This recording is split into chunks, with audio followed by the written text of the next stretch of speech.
Good evening to everyone. We are here today for the international format for Perla Business Community. And with us, connected from Austria, we have Mirjam Walser. Thank you, Mirjam, for being here with us and welcome. Thank you very much for having me. Hi. Hi, everyone in the community. Thank you so much, Mirjam. So before entering in our discussion, I want to tell you that Mirjam is from Switzerland, but she lives between different countries in Europe, especially in the German parts. So in Germany, in Berlin, and also in the Alps. Now she is in Austria based, but yes, she's from Switzerland originally.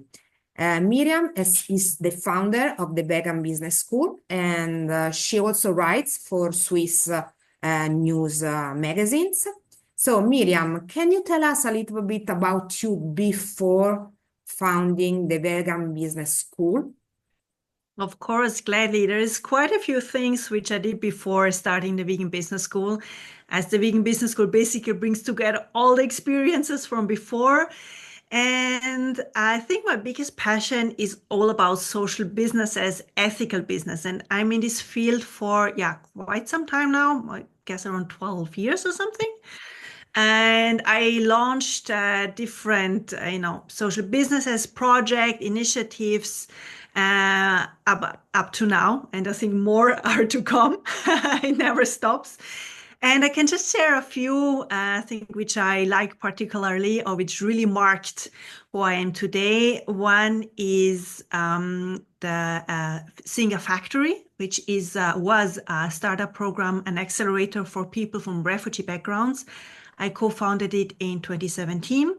And it was basically support for refugees who came to Switzerland and couldn't find a job because it can be tough, but they had a lot of skills and were very gifted, so they could launch a business there. So we set up a support program that would really set them up for launching a business in Switzerland, and was really an amazing experience. And it's still up and running. It's working beautifully. But I left it when I decided that I wanted to start a business in the vegan field, because I was vegan before already, and but I didn't have the idea yet what to do. So I first launched the other business, and then I felt, there is a cause which is even more dear to my heart, is the animals, veganism. So I ventured into the vegan space. And I started with organizing also a startup event. It was called Plant-Based Innovation Lab. Like, organizing events is really a thing I love. And it was 2015. And so it's 10 years ago. Like 10 years ago, vegan was like completely not widespread. But so I organized together with my sister like a small, tiny event for people who were interested in starting a plant-based business to get a bit of inspiration. It was very sweet and cute. And that evolved into a network for vegan entrepreneurs back in Zurich when I was still living there. And I was just making events for vegan entrepreneurs to come together to get inspired. I continued when I later on moved to Berlin. And there it really took off because the vegan scene and the startup scene in Berlin is really big, much more developed than in Switzerland. And so I just organized these events for entrepreneurs, based on their needs, invited speakers and so on. And that later on also other people in other European countries picked up that idea. It was really amazing. And I also took it as an inspiration for my own next business, which I was to start, which was an fashion store, an online store for vegan designer fashion. So it was a marketplace, an e-commerce business. I did it together with my sister, and it was a really great experience. And it came to an end during Corona for many different reasons. It happens to a lot of businesses. We were one of them. And, when it failed, it was a huge tragedy. Now I think it was a great learning experience. And and I took that also like as a big lesson learned, a big experience to start my next project, which was the Vegan Business School, which basically brings together all the successes and all the failures, all the mistakes and all the wins. And during all the time I was always writing. And that's also what I'm still doing now for the newspapers. I write about vegan innovations, the vegan market, vegan startups, and also about ethical questions. And I use this platform also, to talk about certain topics which sometimes are not so much talked about in public. So that's a bit about the things that I launched in the past. So Mirjam, congratulations because you are really an ethical entrepreneur. So as Perla business community, we're really sensitive to social impact companies and also actions. So you are one of those. So thanks for what you're doing. Thank you. Coming to your nowadays venture that is called the Vegan Business School. So my question is, how did it come, this idea? And what do you do as a school, Vegan Business School? Can you tell us more about? Sure, gladly. So the idea emerged from these networking events, which I was organizing for the vegan entrepreneurs. So there I was in touch with our vegans, and not only entrepreneurs came there, but also people that just wanted to get inspired by. They were thinking, it could be a thing. I will have a look and listen to the speakers. And there I heard or started to understand there's a lot of people that are really ethically motivated to start a business, but they have no business experience, like no idea.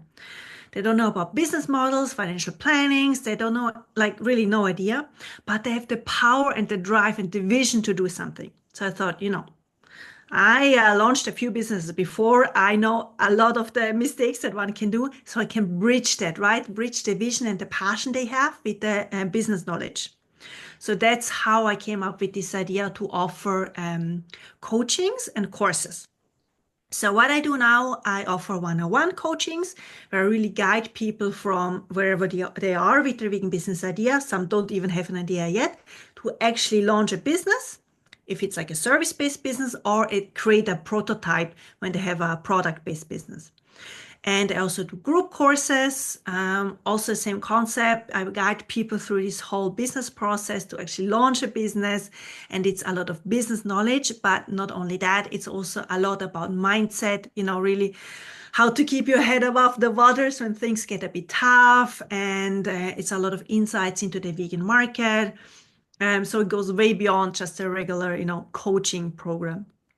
And right now, I'm also in the process of recording smaller courses for people that want to learn, a specific area of business creation or that need help of finding a vegan business idea. Because there's some people who really have the calling of starting a business because they want to align their values with their professional time that they're spending, their time with, in their jobs.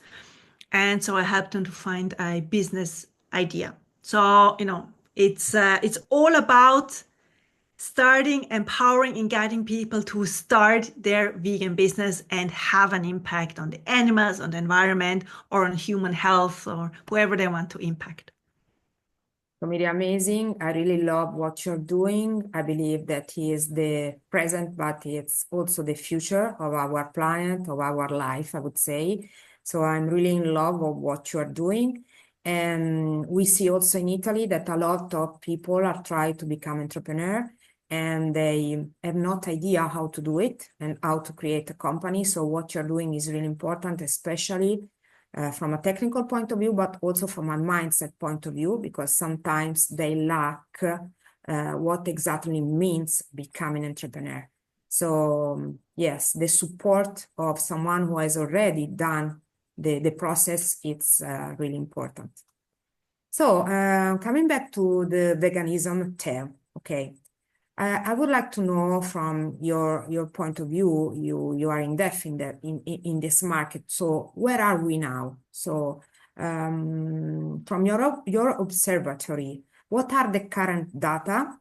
And can you explain a little bit in depth what and why a person should make this life choice, also related not only, for example, to business, but also to environment, to social life, to animals, and so on and so forth. So first, I think we're making great progress in this field. I've been vegan for 12 years now. And when I became vegan 12 years ago, the world was different. There were not a lot of vegan alternatives in the supermarkets, not in Switzerland, for sure not. It's a cheese country.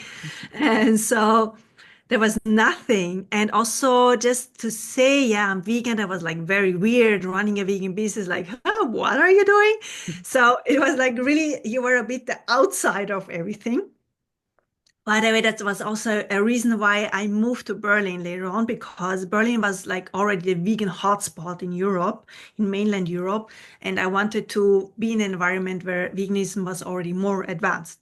So I really draw a lot of inspiration from living in this environment. Veganism is really a bit more normalized, but now I can see that all over Europe, it's really becoming stronger and stronger. And when you travel in a different country, you can already see, oh, like they have really interesting products in the supermarket. Oh, it's like so much more easier to find a vegan place or a mixed restaurant where they offer vegan options. So that's like on the consumer level, I see really great progress. But not only that, so first there's an amazing amount of startups that are research based, but also service based or like, product based, that are developing alternative proteins. So the food is like really high time for alternative foods. This is something I could not have imagined, let's say even 6-7 years ago. That really changed a lot. And I can also see there is like food hubs emerging. Like in Berlin, we have a big food hub, which is mostly focusing alternative proteins, not only, but mostly. And also then Netherlands are investing a lot of money in building up research centers for developing or researching alternative meats, lab-grown meats, precision fermentation, all those technologies.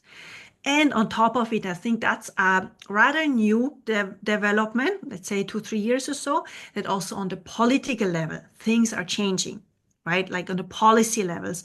Like there is the lighthouse in like really, I think a source of inspiration in Portugal, because they integrated in their sustainability strategy that they want to promote plant-based foods in their population on a political level. That's huge.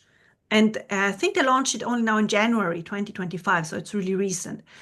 And also on the EU level, it's integrated in the like in the future policies in the Green Deal to support the research of alternative proteins. They don't say the vegan word, but we know what it means. Alternative proteins, right, is a lot about plant-based, precision fermentation, and lab-grown meats. And also on the EU, they have these funds or this program is called EYT Foods, where they are specifically supporting businesses which are launching products, alternative proteins. So again, plant-based fish, burgers, whatever you name it. So there's on all levels, on consumer levels, on business level, economy, and also on the political level, there's changes, and it's really big. So, I see a lot of changes happening. And why everyone should make that choice? Well, I think there's many different levels how we can approach this question. For me, it's mostly an ethical choice, like for the animals, right? I don't want any animal to suffer. And unfortunately, in the industrial agriculture that we are living in this, huge industrial farms and just the way animals are treated, they are exploited and they suffer, and I don't want that. I don't want to die any animal just for my pleasure. So that's from an animal perspective, but also from the environmental perspective. I think that's for a lot of people an easier approach, and a lot of people understood that we cannot continue to consume the way we do if we want to preserve our beautiful earth, right? And animal products have a huge impact on the water usage, land usage, greenhouse gases. So everything bad basically is related to animal industry, and the animal agriculture industry emits the same amount of greenhouse gases as the whole traffic together. It's crazy. We have so much potential to really save on greenhouse gases if we switch to a more plant-based diet. And then, it's also for human health. That's very individual. For me, it's a very healthy diet to eat plant-based. I also don't eat too many processed foods, but to have a plant-based whole food diet, I think it's very healthy. So it can also be on an individual level, a very good choice. There's different ways how you can eat vegan, right? You can also have beer and fries. It's also vegan. Maybe not so recommended, but like done in a really holistic way, I think it is very healthy. So I think it's a lot of ways you can approach it. And something else I wanted to mention, also related to the progress, where are we at with the vegan scene? It's obviously not only about food. It's also about what we wear, right? The fashion, what we put in our faces, the materials we use to clean.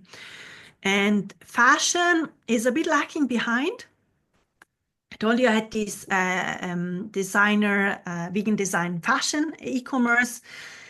And already back then we thought, oh, okay, it's still a bit early for our business, and not that much change happened since then. It's 5 years ago, there is change, but much less than on food. So there's much less attention there.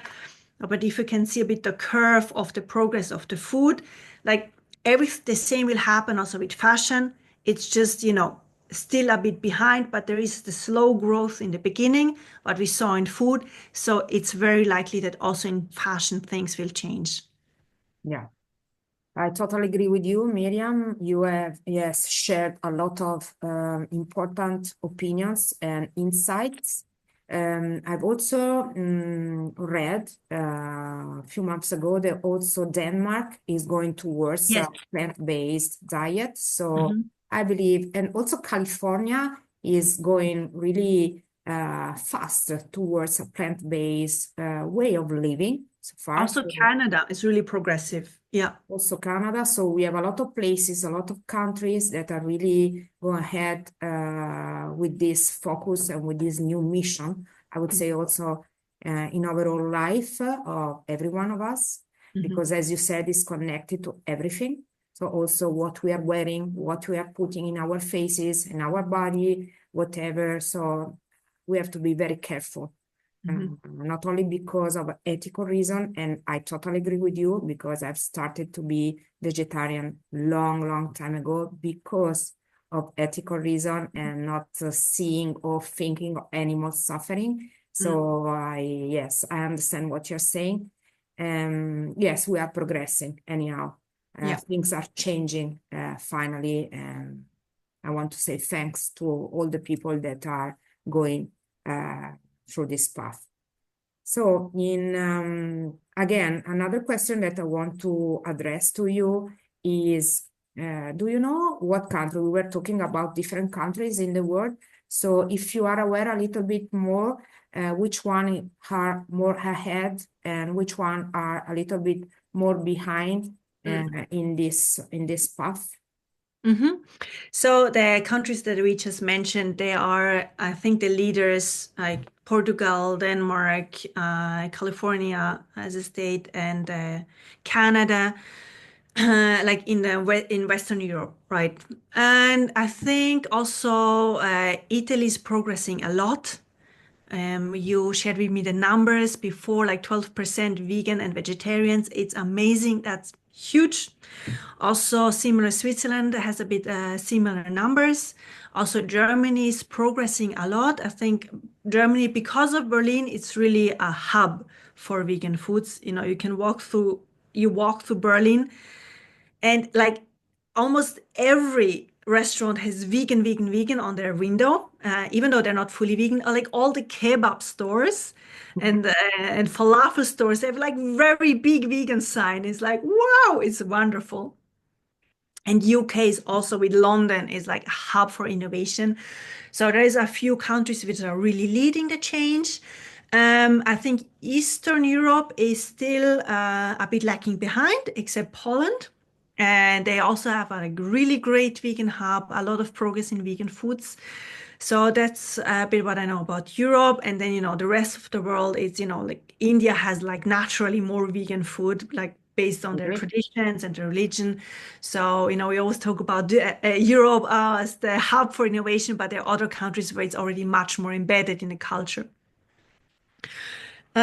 So overall, I say, Europe, Western Europe, the US, we are like really moving like steadily. And I think I see it as like a very positive outlook that there is even more to come, more sustainability, more awareness of what we eat. Yeah. Great to know, even if unfortunately countries such as China and also, as far as I know, parts of Argentina Mhm. and Spain, where they have the tradition of meat, Yeah, it's really difficult no, to change the traditions. But yeah, slowly, I believe that also in those countries, slowly but slowly, we will achieve great results. But yeah. we have to be patient on this. Regarding your activity on writing on some of the Swiss magazine about veganism, from your point of view, how still is important to raise, knowledge and yes, about veganism so far? Mm. I think it's very important to still spread the word because, we are living a bit in our sustainability bubble, I think. We are very aware what's going on. Like we get served sustainable news and like really positive, all the positive changes that are happening. But what I see in the column, like it's a bi-weekly column, and it's a very general news platform like just general world news, whatever Swiss news. So it's like directed to whole Switzerland. It's not for a specific sustainability audience. And what I can see based on the comments under my articles, there is a lot of people which are still very, very far away from veganism, from sustainability, from these kind of questions.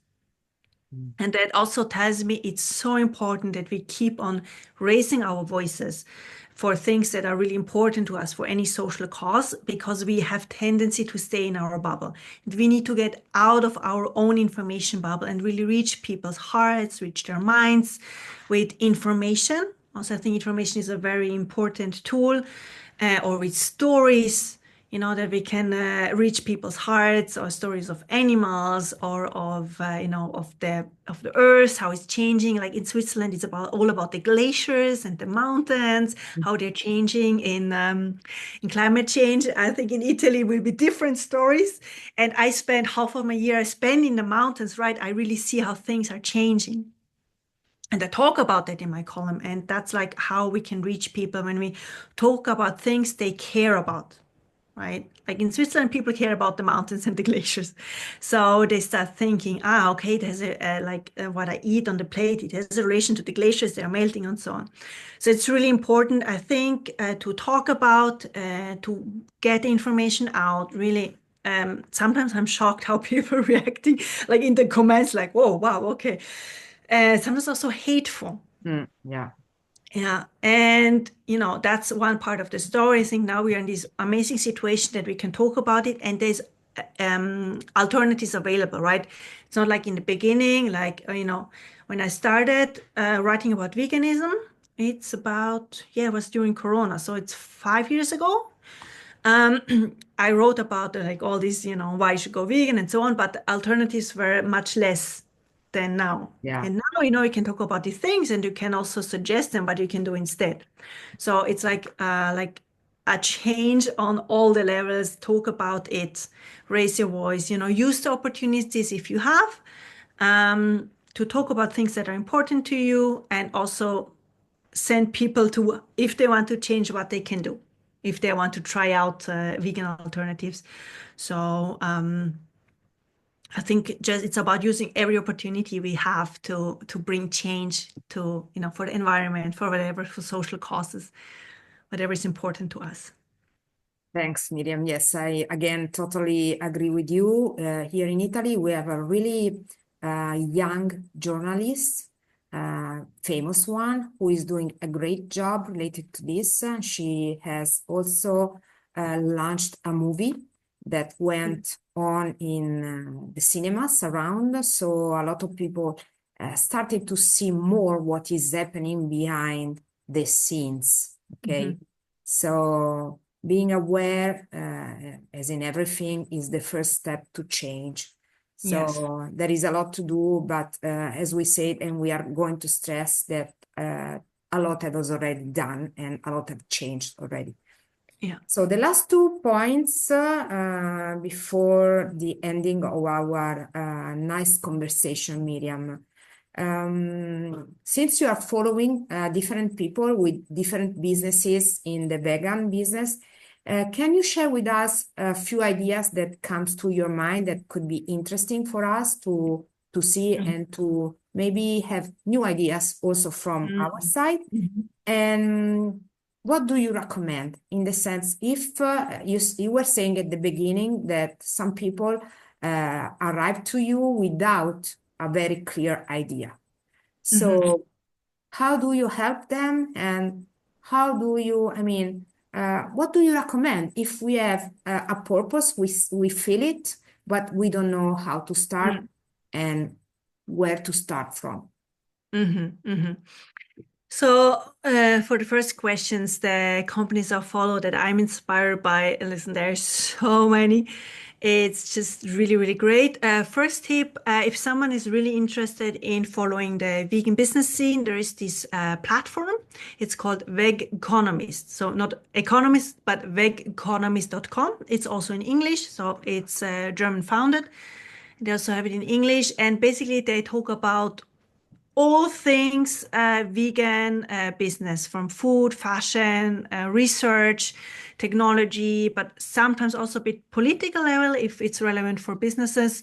So really, really interesting. So if someone wants to take a deep dive, this is the go-to source. And in terms of businesses to be inspired by, so I think there are some fields which are still not so developed. Still a lot has to be done.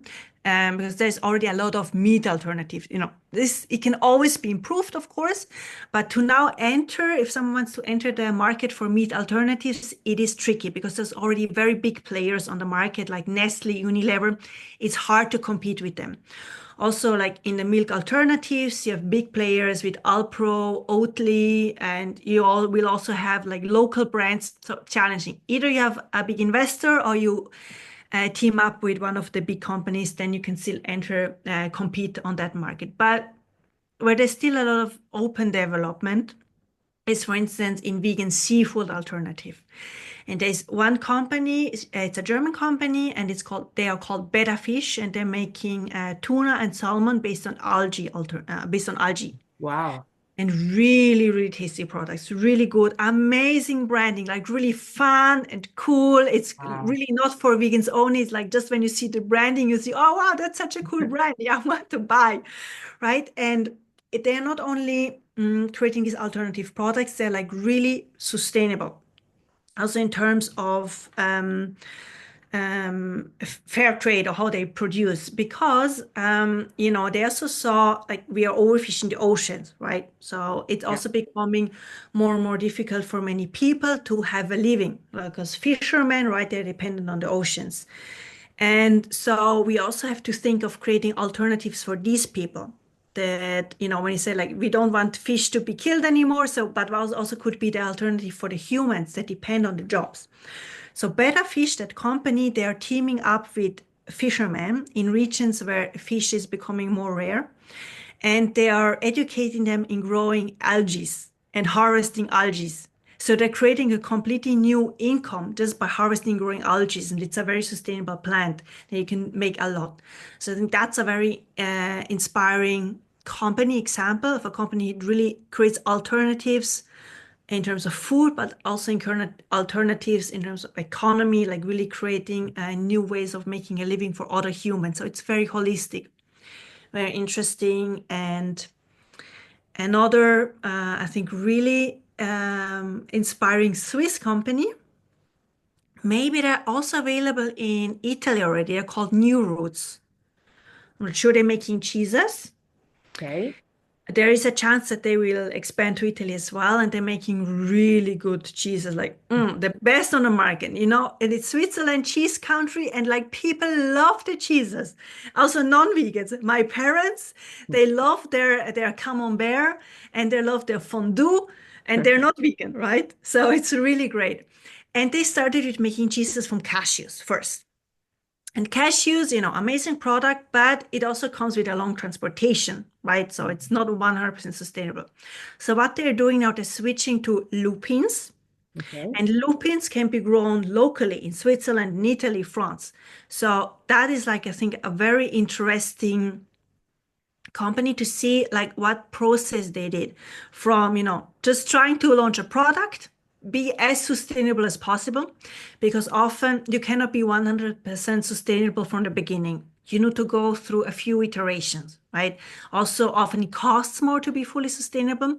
And when you're just starting out, often you don't have the big money yet. So they started with the cashews. They have an amazing product and had a huge success. And now they have the funds to invest more in research and develop a product now, which is like really local. It's like an amazing project, and even got an award from the former Council of Switzerland. So like really, really, really amazing progress. And yeah, so, and I think also, and I think of Italy, what comes to my mind in Italy is mostly the fashion brands, which I'm really inspired in, which, I still know from when I had the fashion business. I still get the newsletters, of course. There's this one company, Benedetti Life. I don't know if you know it. No? They make really, really nice fashion, design fashion, and they're using a lot of pineapple leather, like really beautiful. Really go check it out, Benedetti Life. And there is a brand, they are in business for quite some time. I used to have backpacks from them. They're also Italian. I think they're from Milano or northern Italy somewhere. And they're called Mio Moyo. Mio Moyo, I think. No, I don't know it. And they're making really nice backpacks. And it's funny, a former employee from them, they participated in my program later on to launch another vegan business. So that's also how I Wow. got connected. Great. And also, if someone from the community is into fashion, I really recommend to check out Tiziano Guardini. He's like Tiziano, high what's the fashion. last name? Guardini. Guardini. Guardini. He's also in the Milano Fashion Show. And I'm not 100% sure if he's 100% vegan, but he's 100% sustainable. He maybe uses some recycled materials, but beautiful, like breathtaking. And it shows what you can do if you really if you really commit to being sustainable, if you commit to being cruelty free. It's possible. If you want, it's possible, right? It's all about the commitment. It might be harder in the beginning, but it is fully possible. And that's like really the most inspiring for me, to observe the whole vegan social business scene, to see, wow, and like, look, people, they are doing it, they're making the change, and it's so wonderful. Right. And by the way, I think also that's why communities like yours or any community is so important, because, we need to support each other, because when you look at the whole world, it's not fully sustainable, not fully social business or whatever. So it's good to have to support from each other, so we can lift each other up and really, be sure I'm not alone on this journey, right? We are here together in this boat. And to finish my very long answer, how to go about it if you are into, starting your own vegan business, or when people come to me, there's a few ways to approach it. First is always, define if it's vegan. It's very clear it's the field that you want to have your business in the vegan field, but maybe it's also something else. It can also be some social topics or whatever it is. And then it's about, I always go from finding out what are your skills and strengths, right? And how can you use them to solve a problem? Because, that's like the basic for any business. You have to solve a problem, like your pain that people have. Then, it will be much easier to build your business and to build up your products if I am solving specific problem. So I say, look, take all of your skills and strengths, experiences, diploma, whatever you have, and see what is the problem in this very specific area that you want to launch your business, and you can solve a problem. And another way is also to see what are the current trends that are going on. That can be in anything, can be, in nutrition, can be in tech, can be in the wellness space, and then see what are the gaps in this current trend. Let's say in AI, what are the current gaps and what can I contribute, like from my perspective of, like as a vegan, right? How can I use AI for my vegan business? Or when we take the trend of, let's say, yeah, nutrition, there's like functional foods, gut health foods, alternative proteins. So I see the trend and what are the gaps in this trend and or what are the frustrations from the people that I want to serve in this specific trend. And so how can I jump in? But in the end, it all comes down to thinking, what's the problem that I'm solving? That's like the most basic advice. And it always goes back to that one very simple advice, no matter in what field you are. So, Miriam, thank you so much because you really embody, I would say, the new era entrepreneur. Thank you.